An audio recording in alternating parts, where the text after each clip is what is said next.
आज आपण कोंबडी वडी कशी बनवायची ते पाहूया। तर पहिल्यांदा कालवण बनवून घेऊया। तर मी तेल गरम करून घेतले, त्याच्यात तेजपत्ता, लसूण अद्रक पेस्ट, धना पावडर, जिरा पावडर, हळद पावडर टाकून घ्यायचे आहे। 750 ग्रॅम मी चिकन घेतलेलं आहे आणि चांगलं परतून घ्यायचं आहे आधी 2 ते 3 मिनटं। त्याच्यानंतर झाकण ठेवायचं आहे आणि त्याच्यावर पाणी ठेवायचं आहे आणि वाफेवर शिजवून घ्यायचे आहे। मीठ टाकायचं आहे चवीनुसार।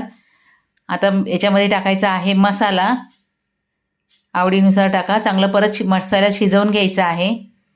आता वाटण केलेलं आहे ते पण याच्यामध्ये टाकून परत शिजवून घ्यायचं आहे। गरम पाणी टाकायचं, थंड पाणी टाकायचं नाही आहे।